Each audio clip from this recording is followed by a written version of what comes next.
Las gruesas paredes de concreto y los barrotes pueden evitar que estos delincuentes escapen, pero el espíritu violento de muchos criminales es imposible de encerrar. En estas cárceles, las reglas no existen y la brutalidad se encuentra a la orden del día. Golpes por la espalda, feroces enfrentamientos y salvajes muertes cubren de sangre las paredes de esta jungla, donde solo el más fuerte logra sobrevivir. Cualquier recluso sabe que debe mantenerse alerta las 24 horas del día, pero en esta oportunidad nos centraremos en un caso muy particular, el de una de las más antiguas y feroces pandillas que existen en las cárceles de Estados Unidos, la mafia mexicana. Prepárate para adentrarte en una prisión de máxima seguridad y descubrir cómo operan estos violentos grupos. Además, conoceremos cuáles son sus actividades y la forma en que reclutan a sus miembros. Pero te lo advertimos, en cuanto ingreses a este nuevo video de Mundo Bélico, será imposible salir. Aquí vamos.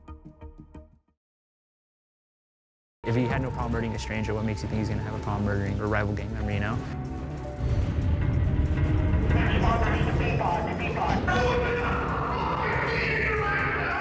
Peapod! Wait, one at a time, one at a time! Go, get out of here!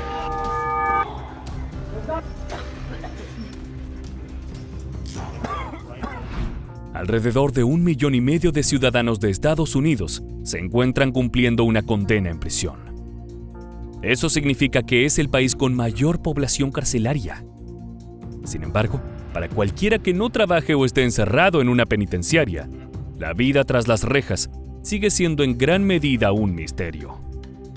La población se siente más segura con esos criminales tras las rejas y solo obtiene una visión sobre el interior de estas paredes cuando hay disturbios, ejecuciones o escándalos.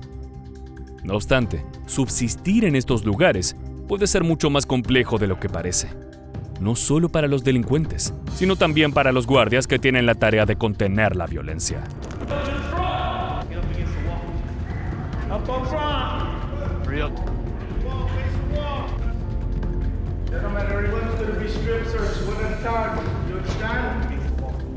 The inmates are ingenious. Anytime we come up with a way to stop them, they evolve and find new and interesting ways to do stuff. Son varias las organizaciones criminales de este tipo que tienen presencia en las cárceles norteamericanas. Pero en este video nos enfocaremos en una de las más antiguas y peligrosas. Hablamos de la mafia mexicana, también conocida como la M, un grupo que nació en las prisiones de California en la década de 1950. Tal como lo refiere su nombre, se encuentra compuesta mayoritariamente por delincuentes con orígenes mexicanos o latinos y se caracteriza por contar con una marcada estructura jerárquica y un fuerte código de lealtad entre sus miembros. Con el tiempo, su influencia creció considerablemente y también llegó a los estados de Arizona, Nuevo México, Texas, Nevada y Nueva York. Su propósito inicial era proteger a sus miembros dentro de las penitenciarias, pero luego se expandió para controlar actividades delictivas, tanto dentro como fuera de ellas. La pandilla está organizada de manera muy similar a un ejército, con rangos y órdenes estrictas que deben cumplirse si llegan desde un superior. Los conocidos como los carnales son los líderes principales y tienen la autoridad suprema. Como mencionamos, la mafia mexicana, a pesar de haber nacido dentro del sistema penitenciario, extendió su influencia más allá de los barrotes y ha logrado involucrarse en diversas actividades ilícitas fuera de los recintos. Entre ellas se encuentran el tráfico de drogas, la extorsión, el lavado de dinero y asesinatos por encargo. Incluso gracias a su brutal fama, ofrecen protección a otras pandillas a cambio de interesantes sumas de dinero. Sin embargo, usualmente no tienen que hacer mucho más que anunciar que están bajo su custodia. Saben que nadie querría enfrentarse a la mafia mexicana. Para ganarse su lugar en estos ámbitos del crimen, su carta principal ha sido el uso de la violencia extrema. Así pudo lograr mantener el control y la disciplina dentro de sus filas, intimidando tanto a otras organizaciones delictivas como a los prisioneros con los que conviven.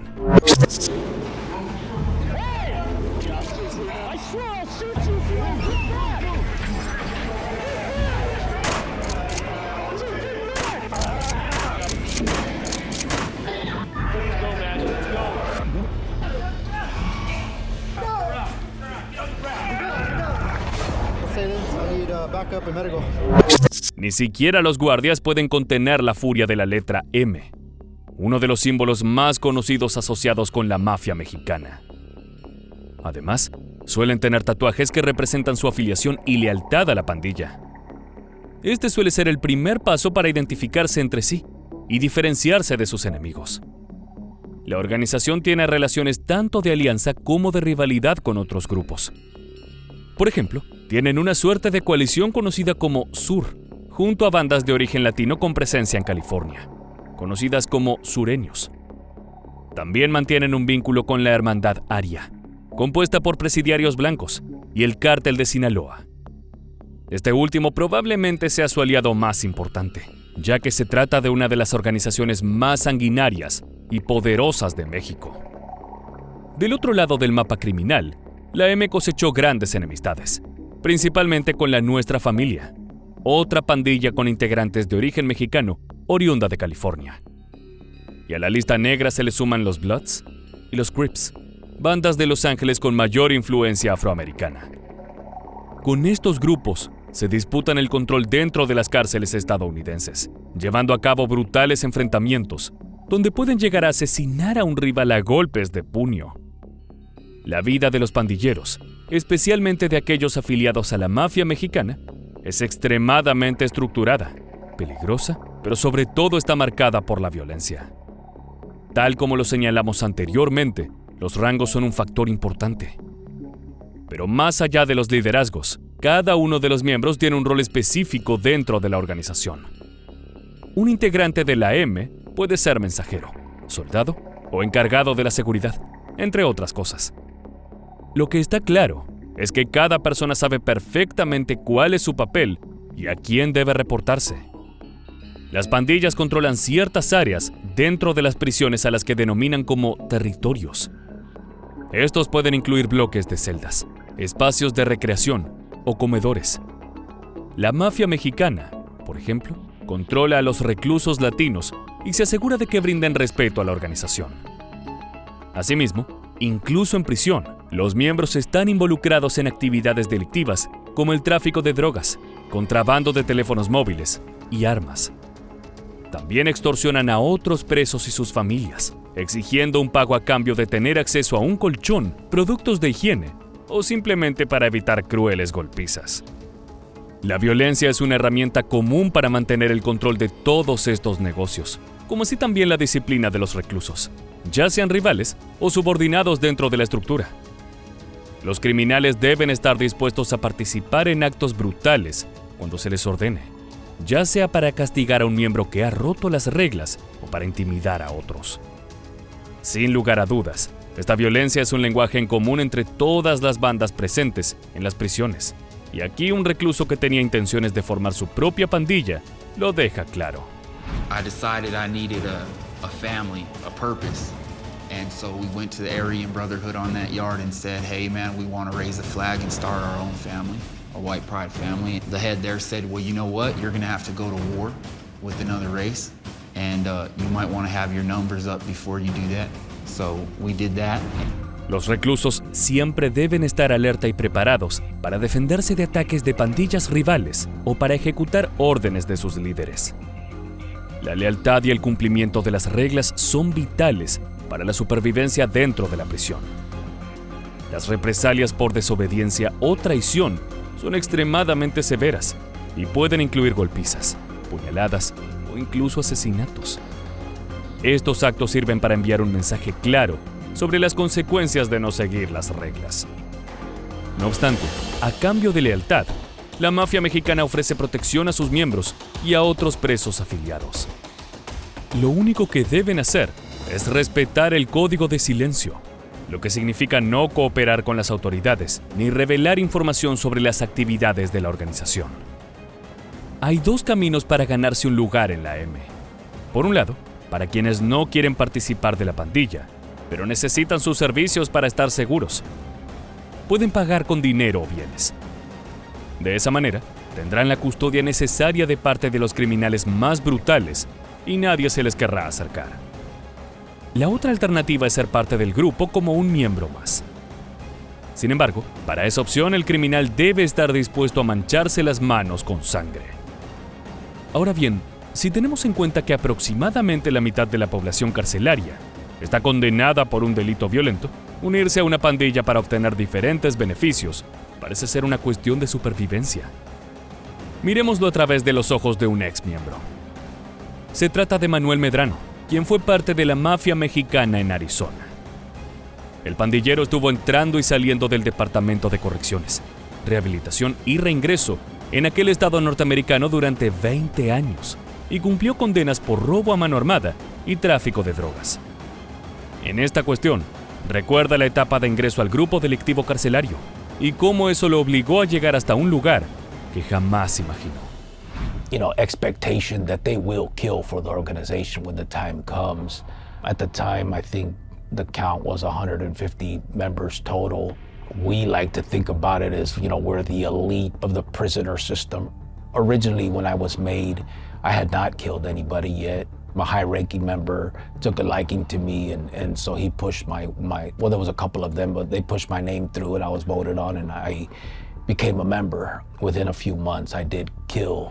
Ese fue el bautismo de fuego que Medrano tuvo que superar para permanecer en la violenta pandilla. Su relato hace referencia al tratamiento de los recién llegados en las cárceles de Estados Unidos, especialmente aquellos que son identificados como posibles miembros de bandas como la mafia mexicana. Con estos reclusos, se sigue un proceso específico para saber si son dignos de integrar las filas de la organización. No obstante, su incorporación no es automática ni sencilla. Implica una serie de evaluaciones, pruebas de lealtad y un ingreso gradual a la vida pandillera dentro de la prisión. Los nuevos presos son rápidamente observados por los miembros dominantes de la M. Este proceso ocurre casi de inmediato, y lo primero que se busca es que los potenciales integrantes sean latinos, especialmente de aquellas áreas donde la mafia tiene influencia. Los líderes de alto rango analizan el comportamiento del recién llegado, su actitud, su historial delictivo y si tiene tatuajes o símbolos que indiquen afiliación a alguna pandilla. También se investiga si tiene antecedentes de haber cooperado con la policía, ya que esto sería un motivo para excluirlo o incluso atacarlo. Una vez seleccionado, un miembro de la mafia mexicana se acercará al recluso para hablar con él.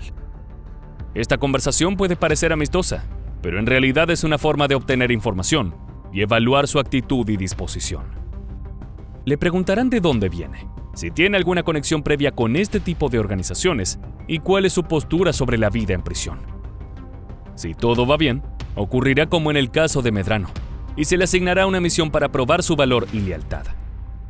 La tarea puede ir desde contrabandear objetos y actuar como mensajero, hasta participar en actos de violencia contra otros presos y asesinar.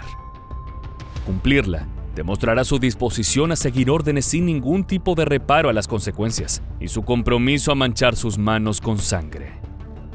Tal como cuenta el ex miembro, llevar a cabo estas acciones no resulta complicado cuando te encuentras en un infierno. When you're just sitting in there day to day feeling like you're warehoused, I think it takes some of the humanity away from you as well. You just fall in line with what's going on. And so the killing, the drugs, all this stuff just becomes normal. It's not hard to become a murderer. It's not hard to kill. La crudeza de ese testimonio nos acerca un poco más a la mente de un criminal que está dispuesto a cualquier cosa, convencido de poder llevar su vida delictiva un paso más allá desde adentro de las prisiones. Una vez que se alcanza ese punto, el periodo de prueba se termina para los aspirantes a la mafia mexicana. Ahora es momento de su integración formal. Luego de haber manejado la presión de las órdenes y cumplir con sus responsabilidades sin cuestionar o mostrar signos de miedo y duda, los nuevos reclusos son invitados a unirse oficialmente a la pandilla. Este proceso a menudo incluye una ceremonia o un juramento de lealtad, donde el flamante miembro promete fidelidad a la organización y acepta seguir todas sus reglas y códigos. En ese momento también puede darse la asignación de un mentor, una persona más experimentada dentro de la estructura que guiará al recién llegado durante los primeros días o semanas. Este le enseñará las reglas y violentas tradiciones de la M y se asegurará de que siempre esté preparado para el momento de la batalla a muerte contra un grupo rival. No obstante, incluso después de ser aceptado, el nuevo miembro es monitoreado constantemente por los líderes de la pandilla. Cualquier muestra de deslealtad, insubordinación o falta de respeto puede resultar en una expulsión violenta. Un recién llegado puede ser rechazado o incluso atacado si se descubre que tiene un historial de cooperación con las autoridades, si ha sido un informante o si ha mostrado debilidad al cumplir con las tareas asignadas. Este no fue el caso de Manuel Medrano durante sus años en prisión, ya que al igual que todos sus compañeros de la mafia, esperaba con ansias el momento de un enfrentamiento con las bandas rivales. A lot of the times, the guards will make a mistake and open the doors on accident, and so you always have to be ready for that. You know, you're up all day waiting for that, basically. You're always supposed to be ready for war. Ahora bien, más allá de su tiempo como otro salvaje y brutal miembro de la mafia mexicana, Medrano decidió abandonar ese mundo de violencia y convertirse en un informante del gobierno de los Estados Unidos. Luego de haber estado del otro lado, era consciente de que su elección podía costarle la vida en caso de ser atrapado, pero prefirió seguir sus instintos y arriesgarse. Ahora su historia es conocida por haber proporcionado datos valiosos sobre las operaciones de la organización criminal, tanto dentro como fuera de las cárceles. Del mismo modo, fue un testigo clave en varios juicios federales contra otros miembros de la pandilla. Entre las historias sobre sus experiencias y el comportamiento de la banda criminal, explicó que la mafia mexicana generalmente prefería tener a sus miembros tras las rejas por la gran persecución que existía en el exterior. There's not a lot of members on the street. We don't usually make it that long because there's a whole task force that's established for the prison gang. It was called the Violent Street Gang Task Force. It was, I believe, 2 detectives from the Phoenix PD. They had members from the FBI, from every organization you could think of. And so those were the ones that were basically on us all the time. It was tough. They would follow me everywhere. I'd walk in restaurants and they'd be sitting and they're eating. Las autoridades seguían los rastros de violencia que dejaban los pandilleros, lo que permitió que los miembros de la AM fueran presa de grandes operativos. Eso explica cómo los principales líderes, los carnales, ejercían su poder de control desde adentro de las penitenciarias sobre los demás miembros. Estos eran intensamente perseguidos en el exterior, pero a ellos no les importaba ser atrapados. De hecho, se sienten a gusto en ese ámbito. En definitiva, hemos descubierto cómo la violencia utilizada por la mafia mexicana se ha convertido en su herramienta principal para mantener el control sobre otras organizaciones. La vida de los pandilleros latinos en las cárceles de los Estados Unidos es tan peligrosa como rigurosa y jerárquica, con una constante presión por la lealtad, la brutalidad y repleta de miedos. Los enfrentamientos no tienen límites más que la muerte de un rival, y muchas veces ni siquiera los guardias de las prisiones pueden evitar estos sanguinarios finales. Ahora sí, luego de conocer la historia desde adentro, ha llegado el momento de despedirnos. Muchas gracias por habernos acompañado a descubrir el salvaje mundo detrás de los barrotes. Te esperamos para volver a encontrarnos en nuestro próximo video.